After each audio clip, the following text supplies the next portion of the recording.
죽은 것처럼 살겠다면 그 자체로 실패한 인생입니다. 조앤 K 롤링. 조앤 K 롤링은 전 세계에서 가장 많이 팔린 소설 시리즈인 해리포터 시리즈의 작가이며 21세기 가장 상업적으로 성공한 작가라고 할 수 있습니다. 그녀가 한 명언에 대해 들어보겠습니다.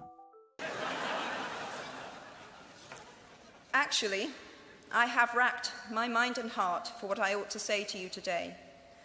I have asked myself what I wish I had known at my own graduation and what important lessons I have learned in the 21 years that have expired between that day and this.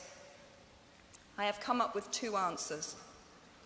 On this wonderful day when we are gathered together to celebrate your academic success, I have decided to talk to you about the benefits of failure.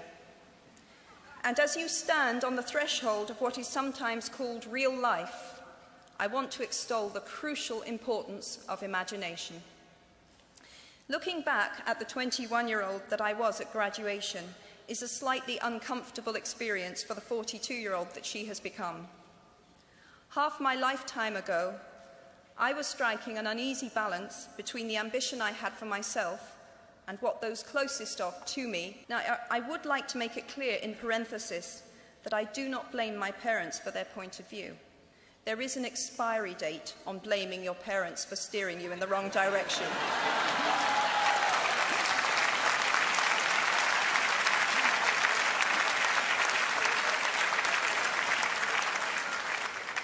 The moment you are old enough to take the wheel, responsibility lies with you. What is more, I cannot criticize my parents for hoping that I would never experience poverty. They had been poor themselves, and I have since been poor. And I quite agree with them that it is not an ennobling experience. Poverty entails fear and stress, and sometimes depression. It means 1,000 petty humiliations and hardships. What I feared most for myself at your age was not poverty, but failure. At your age, in spite of a distinct lack of motivation at university, where I had spent far too long in the coffee bar writing stories and far too little time at lectures, I had a knack for passing examinations. And that, for years, had been the measure of success in my life and that of my peers. And I do not for a moment suppose that everyone here has enjoyed an existence of unruffled privilege and contentment.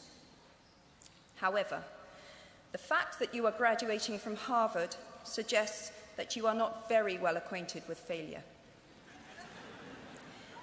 You might be driven by a fear of failure quite as much as a desire for success. Ultimately, we all have to decide for ourselves what constitutes failure. But the world is quite eager to give you a set of criteria if you let it. So I think it fair to say that by any conventional measure, a mere 7 years after my graduation day, I had failed on an epic scale. An exceptionally short-lived marriage had imploded, and I was jobless, a lone parent, and as poor as it is possible to be in modern Britain without being homeless. The fears that my parents had had for me and that I had had for myself had both come to pass. And by every usual standard, I was the biggest failure I knew. Now, I'm not going to stand here and tell you that failure is fun. So why do I talk about the benefits of failure? You might never fail on the scale I did, but some failure in life is inevitable. It is impossible to live without failing at something, unless you live so cautiously that you might as well not have lived at all, in which case you fail by default. Failure gave me an inner security that I had never attained by passing examinations. Failure taught me things about myself that I could have learned no other way. I discovered that I had a strong will and more discipline than I had suspected. I also found out that I had friends whose value was truly above the price of rubies. The knowledge that you have emerged wiser and stronger from setbacks means that you are, ever after, secure in your ability to survive. You will never truly know yourself or the strength of your relationships until both have been tested by adversity. Such knowledge is a true gift for all that it is painfully won, and it has been worth more than any qualification I ever earned.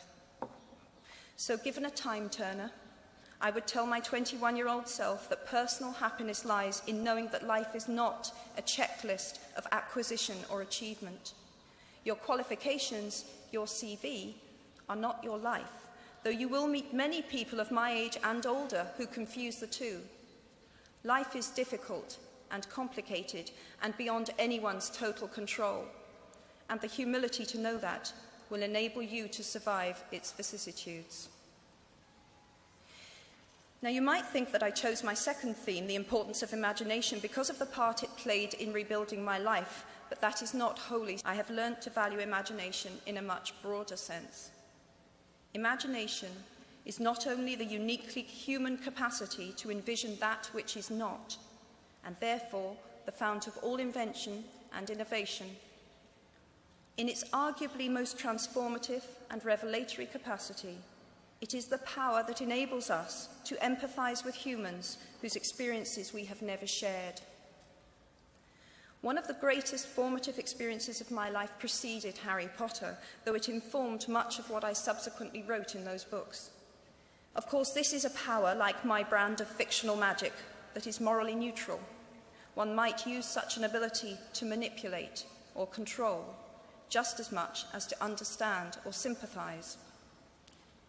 And many prefer not to exercise their imaginations at all. They choose to remain comfortably within the bounds of their own experience, never troubling to wonder how it would feel to have been born other than they are. They can refuse to hear screams or peer inside cages. They can close their minds and hearts to any suffering that does not touch them personally. They can refuse to know. I might be tempted to envy people who can live that way, except that I do not think they have any fewer nightmares than I do. Choosing to live in narrow spaces leads to a form of mental agoraphobia, and that brings its own terrors. I think the willfully unimaginative see more monsters. They are often more afraid. What is more, those who choose not to empathise enable real monsters, for without ever committing an act of outright evil ourselves, we collude with it through our own apathy. One of the many things I learned at the end of that classic, what we achieve inwardly will change outer reality. That is an astonishing statement, and yet proven 1,000 times every day of our lives. It expresses in part our inescapable connection with the outside world, the fact that we touch other people's lives. We do not need magic to transform our world. We carry all the power we need inside ourselves already. We have the power to imagine better. I am nearly finished. And tomorrow, I hope that even if you remember not a single word of mine, you remember those of Seneca, another of those old Romans I met when I fled down the classics corridor in retreat from career ladders in search of ancient wisdom. As is a tale, so is life. Not how long it is, but how good it is what matters. I wish you all very good lives. Thank you very much.